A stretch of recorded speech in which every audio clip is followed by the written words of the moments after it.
ka një vlog tjetër, unë tani po bëj hapjen e këtij vlogut, sepse jemi zgjuar sot herë, Gjesi ka shkuar në palestër, unë bëra pilates në shtëpi, bëra edhe pak kardio edhe sot ndihem shumë mirë, më kishte munguar shumë që të bëja stërvitje. Tani po bëhem gati, sepse do shkojmë me Gjesi në një qendër tregtare, që nuk e kemi shumë afër këtu, dhe tek ajo qendra tregtare ka pajisje elektroshtëpiake për shtëpinë. Tani ne na mungon një mikser, duke qenë se unë mikseri që kisha këtu e 4-5 vite, ai i vogli dhe që nuk ishte fare i shtrenjtë, e kisha bler në Greqi gjatë karantinës me një çmim prej 60 €, por ai e bëri punën e vet edhe më shkoi 4-5 vite, kështu që tani kemi ngelur pa një mikser dhe kemi menduar gjatë gjithë kësaj kohe të mos merrnim një mikser të thjeshtë, por të investonim në një mikser që do na zgjaste më shumë në vite dhe që do na bënte punë edhe mua edhe Gjesi, duke qenë se ky lloj mikseri bën edhe pasta, hap edhe pasta, bën forma të ndryshme. Dhe siç po thoja, ky mikseri që ne do marrim bën edhe pjesën e pastave, domethënë i vjen ato pjesët e veçanta që mund të hapësh petën e pastave, mund të bësh forma të ndryshme lloje të ndryshme të pastave. Tani ne jemi midis KitchenAid dhe Kenwood. Tani ne kemi parë gjatë gjithë këtyre ditëve që kemi dalë, jemi futur në për këto vende që kanë këto elektroshtëpiaket dhe në fillim kemi qenë shumë për KitchenAid, por duke parë të gjitha karakteristikat që ato kanë, ky KitchenAid që ne kemi parë ka vetëm 400 watt. Do me thënë fuqia motorike nuk e di se si ta quaj, 400 watt, kurse Kenwood që ne kemi parë është 1200 dhe ne na duhet diçka më e fuqishme, diçka që të na shërbej për shumë gjatë edhe që të ketë më shumë fuqi për të bërë brumra, mund të bëj dhe buka atje, kuptoni? Dhe 1200 me 400 është një diferencë goxha e madhe, është 3 fish më e fuqishme se sa KitchenAid-i. Kështu që jemi më shumë tek Kenwood, i cili ka gjithashtu edhe pjesët e veçanta për pasta, por për më shumë do shkojmë ta shohim tani nga ne kemi parë, por do shkojmë ta shohim pak te kjo qendra tregtare tjetër, sepse kjo qendër tregtare ka më shumë lloje edhe mund të shikojmë më shumë gjëra sesa këto qendra tregtare të vogla, që mund të kenë 1-2 lloje. Kështu që unë tani po bëhem gati dhe mezi pres, kam menduar të bëj një reels nëse e marrim sot këtë mikserin. Dhe të shikoni dhe tek Instagrami im, sepse për gocat, për vajzat që merren me pastiqeri, me gatime, mikseri është siç është PlayStation 5-a për çunat. Kështu që mezi pres ta marr edhe unë. Dhe të bëjmë receta akoma më të mira dhe do më shërbej më shumë për të ardhmen për gjërat që unë kam qef të bëj në lidhje me pastiqerin. Tani vazhdojmë bëhemi gati para se të bëhemi vonë, që të ikim të mbarojmë punë shpejt e shpejt, sepse Gjesi është për punë. Unë në shtëpi do vi, pa ai është për punë, kështu që nuk duhet të humbas kohë.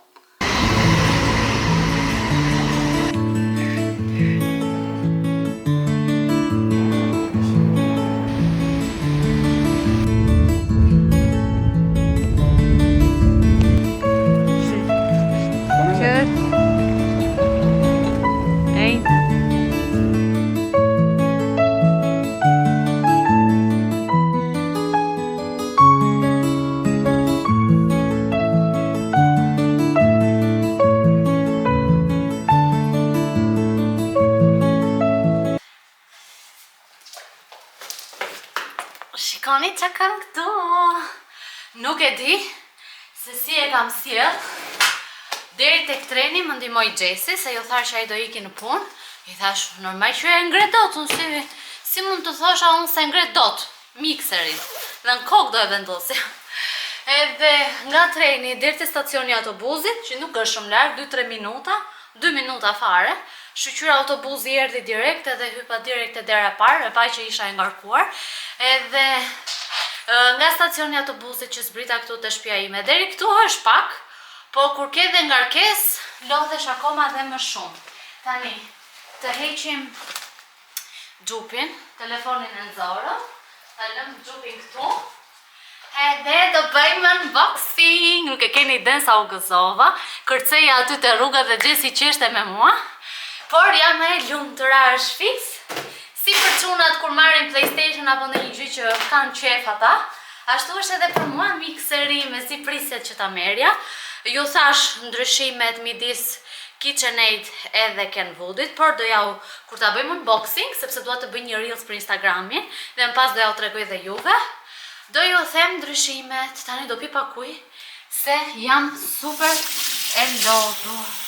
U lodha pak, por lodhja para lumturisë nuk ka gjë. E rumit, dhe është sill, do të thënë që nuk ndryshjen edhe janë të jashtë mirë dhe përlarje. Si do i kemi tomat, i kemi ndaj. Marr pjesën e dytë të mikseri, që është këtu. I pastaj do të ndajmë mikserin e parë që kisha, që do të bëj me lekët, ju do të shkoj para kisha. Dhe kjo është pjesa e dytë, kemi ndaj një karton tjetër. Dhe shikojmë pak mikserin, pastaj tek marketi tek dyqani. U kujtova, duhet të gjejmë edhe vendin në kuzhinë ku do ta vendos, sepse prizat, unë fakt kisha qef ta vendosja në cep te dritarja, ku e kam tamam për të përgatitur receta, por nuk e di se sa e gjatë është priza dhe prizat për t'i futur janë këtu në mes, kështu që është pak problem kjo gjëja dhe nuk e di se ku do ta vendos. Dua të krijoj një kënd të bukur ku ta kem për foto gjithmonë dhe të bëjmë recetat bashkë. Shikoni lumturinë time, o zot, po çmendem.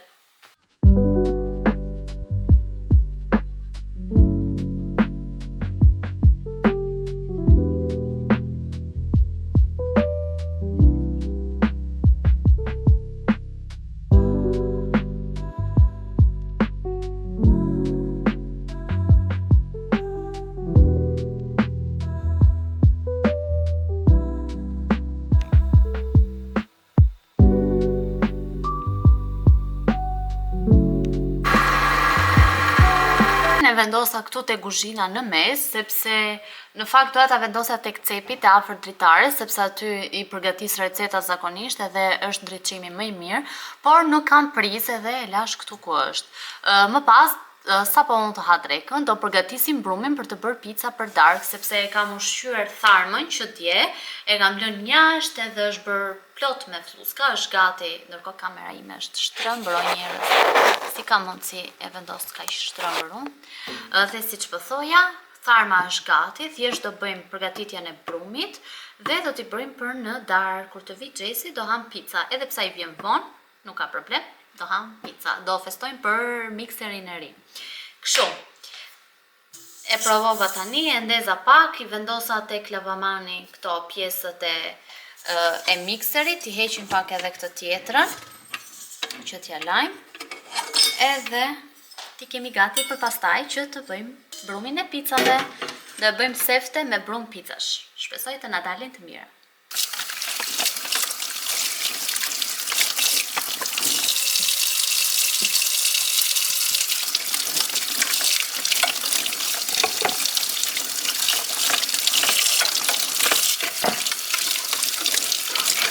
Si u kam treguar këtë këndin këtu, te Expressit, shikoni pak të që bleva tek Temo, po të shenjë të Temo, e kam vendosur te korniza që mora tek Fida, i ri pak e vogël, por u mundova që t'i prisja të gjitha anët e bardha që fotografia pamja kishte, edhe vendosa te kjo. Këtu kemi këtë pjesën e kapsulave, edhe dy vazot që kemi sheqer dhe kafe turke, dhe kështu, të gjitha. Do bëjmë disa biskota dhe recetën e kam marrë tek një vajzë në Instagram, Lisiena, që e ndjek, edhe ajo bën shumë gjëra ëmbëlsira, receta që janë të shëndetshme. Kam parë recetën e biskotave që bëhen me një banane, do me thënë ju mund të shtoni sa doni, por unë nuk dua të bëj shumë, do përdor një banane, një ves, miell kokosi dhe miell bajamesh. Tani, unë ato dy miellrat nuk i kam, kështu që do t'i përgatis vetë. Kam marrë kokosi, kam edhe bajame, kështu që do t'i bluajmë derisa të krijojmë miell bajamesh dhe do bëjmë biskotat tona. Dhe me si pres, unë historikisht biskotat marrë kokosi i kam pasur gjithmonë shumë qef, edhe kur isha e vogël mbaj mend se herë shkoja me mami në Furpuke, në Greqi. Atje përpara te Banaku mbanin disa lloj biskotash, edhe tani i kanë, dhe sa herë kam shkuar kam ngrënë. Janë ca biskota në qese të tejtukshme, që janë kështu rrumbullake si lule, edhe në mes kanë një gjë roz që është si qershi e thata, nuk e di si mund ta quaj, dhe janë të preferuarat e mia. Kështu që shpresoj të më dalin si ato biskota dhe me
vogla, do të na duhet 250 gram miell. Tani unë kam edhe miell për pica, edhe miell që është për përdorim të përgjithshëm. Këtë e kam përdorur për bukën, por të shikoj pak ku e kam miellin për pica, sepse e di që e kam. Do na duhen 250 gram miell për pica, do na duhen durum. Ky do na duhet për hapjen, besoj. Do na duhet 150 ml ujë, 80 gram starter, tharm, pak krip, 5 gram krip edhe pak vaj ullë. Ky është mielli për pica. Duke qenë se nuk kam mjaftueshëm, nuk e di këtu se sa gram kam, do e përziejm pak me këtë miellin tjetër që është për të gjitha përdorimet dhe do dali shumë mirë. Kështu që vazhdojmë nga puna, do përdorim mikserin.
Mirëmëngjesi nga dita tjetër.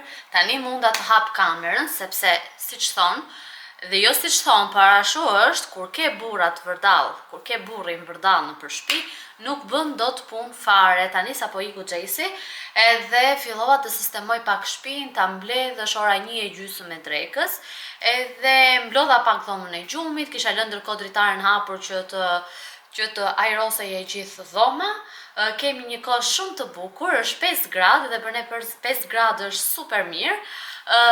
Sot kam menduar ta kaloj ditën në shtëpi, nuk do dal fare, por do merrem pak me lule, duke qenë se kanë nevojë pak që t'ju shtohet plehun, ju ka rënë ai niveli plehut në vazo, edhe nuk i shikoj shumë mirë. Tani është edhe koha që duhet të merremi pak me lulet, dua të rregulloj pak balkonin, t'i laj pak të gjitha, të laj pak balkonin dhe ta sistemoj. Por fillimisht dua të merrem pak edhe me kuzhinën, me banakun, ta fshi pak me këtë detergjent që unë përdor nga ky Ajaxi, që është për të gjitha sipërfaqet që mund ta përdorni në shtëpi. Dhe më pas do bëj një dush, do pastrojmë flokët, do bëjmë një skincare. Sot është ajo ditë e dushit që bëhet kështu një dush i thellë me të gjitha gjërat, domethënë që zgjat rreth 1 orë. Më pas dua t'ju flas pak sepse shikoj që marr pyetje edhe në Instagram, kanë nxjerr sot një ask question ku mund të më bëjnë pyetje, sidomos rreth jetësimet e re këtu në Finland për sa i përket dokumentave, sepse shikoj që ka shumë kuriozitet, edhe këtu në YouTube në videot e kaluara më kanë bërë pyetje për sa i përket jetës dhe dokumentave këtu në Finland. Kështu që do flasim dhe do ju kthej përgjigje disa pyetjeve dhe do ju tregoj akoma edhe më shumë vetë. Për sa i përket pjesës e dokumentave, si unë kam ardhur këtu, çfarë problemi kisha më përpara, që nuk erdha dot, që nuk vija dot më përpara, dhe kështu. Pra do kemi disa gjëra që dua t'ju kthej përgjigje dhe që e di që i doni edhe i kërkoni këto lloj përgjigjesh. Vazhdojmë nga puna dhe shihemi më pas për të biseduar për pjesën e dokumentave këtu në Finland.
Tani, duke qenë se tharmi ishte aktivizuar mjaftueshëm, thash të përgatis bukën sepse kemi ngelur pa bukë. Tani kam 5 minuta që po e rah tek mikseri i ri, edhe kështu duket brumi. Kam bashkuar këtu tharmën dhe mielin dhe ujin, se u bëra, nuk po u bllokova për një moment. Tani do ta lëm këtë për rreth gjysmore të pushoj edhe më pas do t'i shtojmë kripën dhe do ta punojmë përsëri në shpejtësi mesatare deri në maksimale dhe do ta lëmë që të na vi për 2-3 orë, t'i bëjmë palosjet, do e fus në frigorifer për disa orë dhe më pas do ta pjekim për në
edhe ishte kështu në këtë libër, jo si mask, por si urtësi.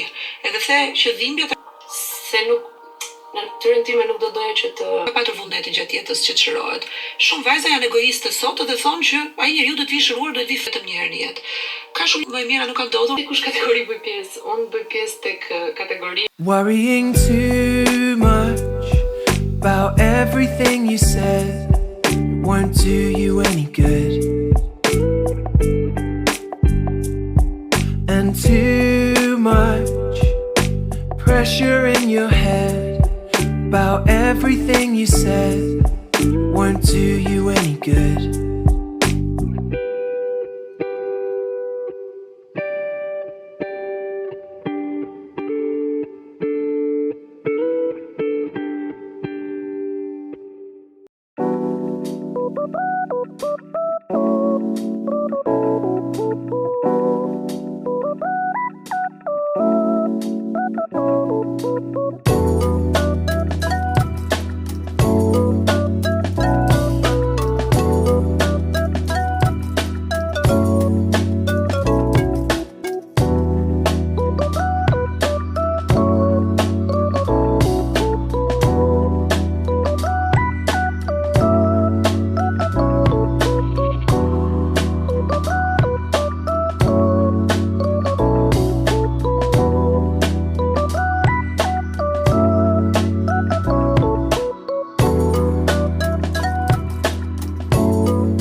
është momenti që t'ju përgjigjem disa pyetjeve që më janë bërë gjatë gjithë kësaj kohe.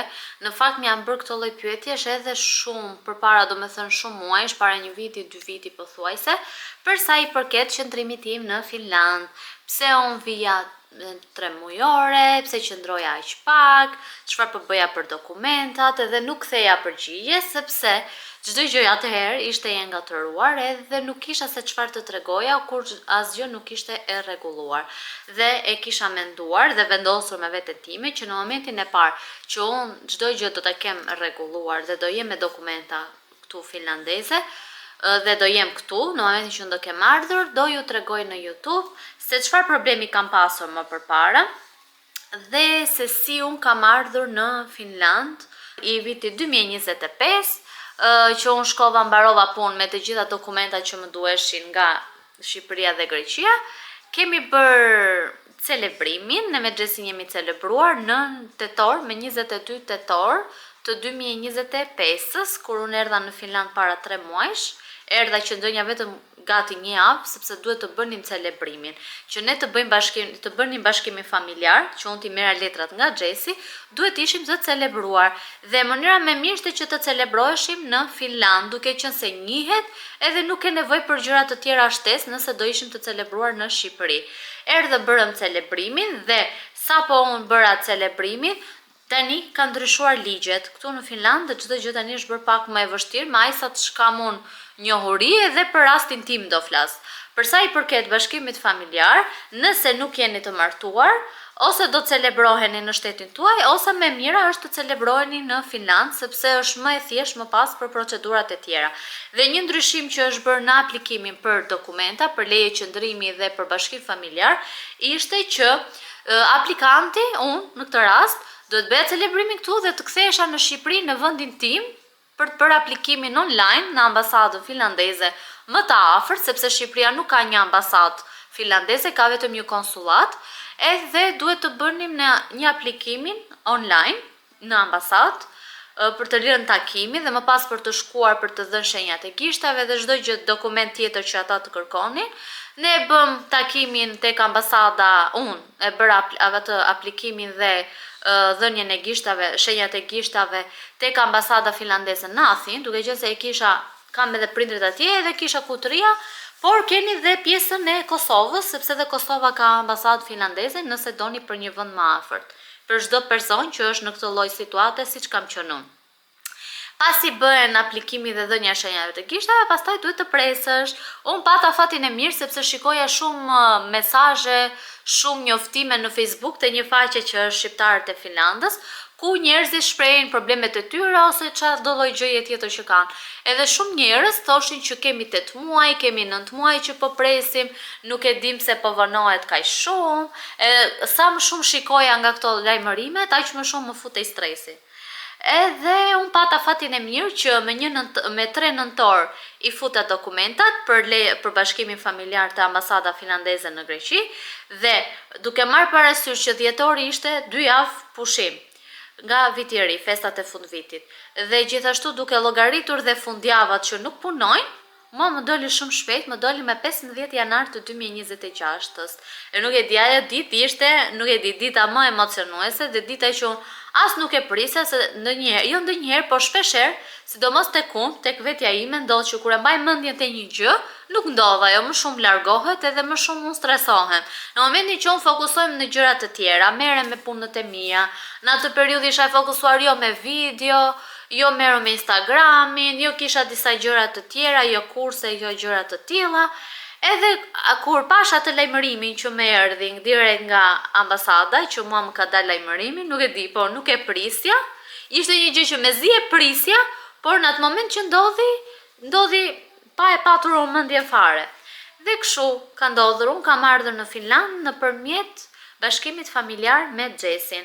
Xhesi, duke qenë se ka 4 vite që jeton këtu në Finland, ka leje qëndrimi 4 vjeçare, fillimisht merret 1 vjeçare, siç e mora unë tani, dhe mbas 1 viti do aplikoj përsëri, aplikimi herën e dytë bëhet nga Finlanda, nuk është e nevojshme që të shkosh, sepse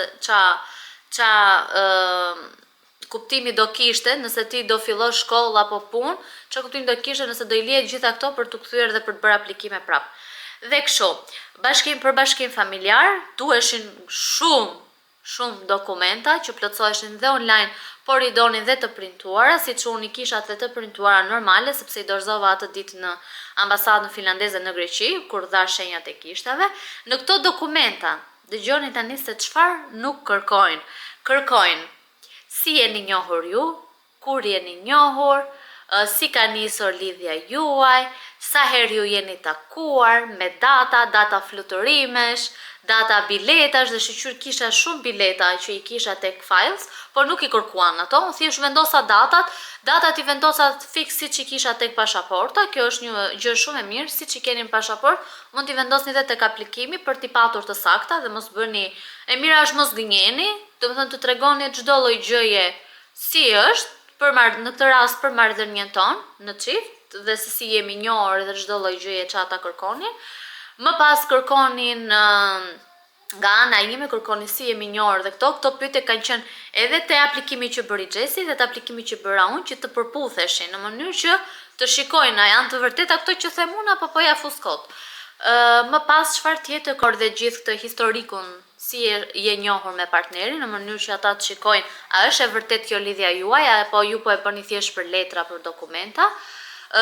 Më pas nga ana e Xhesit është kërkuar që ai të dorëzoj kontratë pune, të ardhurat e tij, a mundet ai të përballojë jetesën bashkë me një njeri tjetër. Qëse unë mendoj se e kam më të lehtë se ç'mund ta ketë pasur Rai apo se ç'mund ta ketë pasur Xhesi, ardhjen e tij për herë të parë në Finland. Pse? Sepse unë kam ardhur në Finland, kam ardhur nga dikush, nga në këtë rast Xhesi, dhe çdo gjë e kam gjetur gati, si shtëpi, si nuk kam nevojë të punoj akoma, sepse është ai që I siguron të ardhurat edhe për mua. Kam gjetur çdo gjë gati, nuk kam vuajtur për shoqëri, sepse kam ardhur, kam gjetur si kushërinë të Xhesit, kam gjetur si, domethënë njerëz të Xhesit, si Rain. Dhe është shumë e vështirë të shkosh në një vend të huaj dhe të jesh kreti vetëm, siç mund të ketë qenë Xhesi në fillim, siç ka qenë Rai në fillim. Dhe nuk e di dhe nuk I kuptoj dot, sepse është një gjë shumë e vështirë edhe po se kalove vet nuk e kupton dot tjetri. Dhe për këtë jam shumë falënderuese ndaj Zotit që I kam çdo gjë gati. Në këtë pjesë nuk kam vuajtur, sepse siç dihet emigrantët vuajnë shumë në fillim kur shkojnë në një vend të huaj, nga vetmia, nuk din gjuhën, nuk kanë një punë tamam, nuk kanë njerëz, nuk kanë një shoqe, një shok të dalin, të çajnë një hall, të gëzojnë, të kënaqen. Dhe unë për këtë pjesë jam shumë me fat sepse kam Rain, kam Xhesin, kam njerëz të tij që jemi të rrethuar me njëri tjetrin edhe sido që të jetë nuk mërzitesh. Kur të filloj të punoj, atëherë do ju them a ja vlen as ja vlen, por mendoj se ja vlen, sepse nëse një vend e merr me jo me sportivitet, po nëse ti do që të përshtatesh në një vend, përshtatesh, po e more me stres, po e more jo po nuk më pëlqen gjuha, jo po nuk më pëlqen kjo, jo po nuk më pëlqen ajo, po I gjete vetëm të këqija atij vendi, nuk do arish të përshtatesh, gjithmonë do jesh e mbushur, nuk do kesh dëshirë të jetosh apo të bësh gjëra të ndryshme në këtë vend, do jetë ajo rutina që do të bëhet e mërzitshme, punë shtëpi, edhe s'do shijosh asgjë. Dhe mendoj që duhet të përshtatemi edhe ta duam si vend, sepse e kemi zgjedhur vetë, njëri me zor nuk na ka sjell. Në rastin tim, unë kam ardhur me duar në xhepa, kurse për raste të tjera ti ke zgjedhur dhe ke dashur të vish në një vend që kur ke qenë në Shqipëri mezi e ke pritur, ke dashur shumë që të largohesh, të shkosh në një vend tjetër, të krijosh diçka të re, të zhvillohesh, kështu që prandaj duhet ta marrim gjën me sportivitet dhe me dëshirë dhe të duam ne fillimisht të përshtatemi me atë vendi. Dhe unë mezi pres të filloj kursin e gjuhës, sepse tani që gjërat janë rregulluar, mund të flas lirshëm edhe t'ju tregoj më shumë që t'ju futem në ndihmë edhe të tjerëve. Unë sapo erdha në shkurt tani, shkova direkt tek zyra e popullsisë, te DVV-ja quhet, ku unë u regjistrova, sepse vërtet më doli leja e qëndrimit, po unë ku do banoj? Duhet të bësh regjistrimin që ti banon në këtë adresë, Nga aty të shqyqyr ishte që gjitha jo ndërtesa ku ti bëje këtë regjistrimin ishin të gjitha pjesët e tjera ku ti duhet të bëje regjistrime si për shembull për kartën e shëndetit, për pjesën e papunësisë, sepse ti shkon në regjistrohesh që je e papunë, që quhet kela, edhe në momentin që ti regjistrohesh si e papunë, ata të pyesin ti doj që të gjejmë ne një punë, çfarë kualifikimi ke, çfarë pune ke, çfarë pune ke bërë dhe çfarë shkolle ke, apo doj që ti të integrohesh edhe të bësh kursin e gjuhës. Në momentin që unë shkova, bëra aplikimet për kartë shëndeti, për këtë të papunësisë dhe ju tharë që unë dua të bëj kursin e gjuhës, sepse kjo është primare dhe mendoj që këtu vërtet flitet anglisht, por besoj se ke më shumë parësi për punë e për çdo lloj gjë tjetër nëse ti të paktën ke një lloj niveli të gjuhës, mos jesh tap-topi siç unë jam tani që nuk di mund të di 10 fjalë në përgjithësi. Në të gjithë totalin unë deri tani di vetëm 10 fjalë sepse ashtu ka qenë rasti im. Kam qenë hike hajde dhe normal që s'jam përqendruar edhe nuk kam qenë e qetë që unë të ulem edhe të lexoj finlandishten. Dhe në atë moment që ne plotësuam të gjitha dokumentat, Musa erdha në shtëpi ditën tjetër, më erdhi lajmërimi në telefon që me datë 18, ja kam tani me 18 mars takimin për të folur nga afër me zyrat e punës, më duket quhen, po, edhe që t'ju them që dua të vazhdoj shkollën edhe të më fusin në atë listën edhe të më thonë ato lloj kushtet apo gjëra që ata kanë që s'ja kam iden fare dhe që po e mendoj këto ditë edhe nuk e di se si do jetë e gjithë gjëja. Por shpresoj të na shkoj mirë edhe ta filloj kursin sa më shpejt dhe mezi pres ta filloj, sepse dua të merrem me diçka edhe kam me shumë qejf që ta mësoj gjuhën, edhe pse është e vështirë, më pëlqen. Dua të merrem me diçka se edhe në shtëpi të bësh edhe vetëm video, prap arrin edhe bëhet monotone dhe mërzitesh. Kështu që duhet të dalim dhe të mësohemi, të mësojmë më shumë me këtë vend, edhe të filloj kursin e gjuhës dhe të shikojmë si do na shkojë. Po ju marrë me vete në aventurat e mia, ishim vetë në Tiranë, me atë rutinën time, të përditshme, dhe tani me gjërat e reja që po na ndodhin në një shtet nordik siç është Finlanda. Tani mendoj ta mbyll këtë vlogun, të shihemi në një vlog tjetër, doja shumë ta bëja këtë vlogun dhe t'ju flisja për këtë temë, sepse e di që e keni kërkuar shumë. Shpresoj t'ju ketë pëlqyer dhe nëse keni pyetje rreth kësaj temës që zhvillova tani, mund të më shkruani në komente ose në Instagramin tim që po ja ulë këtu poshtë, e keni në emrin tim Angela Lilo, për çdo lloj paqartësi apo pyetje që mund të keni, mund të më shkruani. Faleminderit që më ndoqët dhe do shihemi në një video tjetër. Pafshim!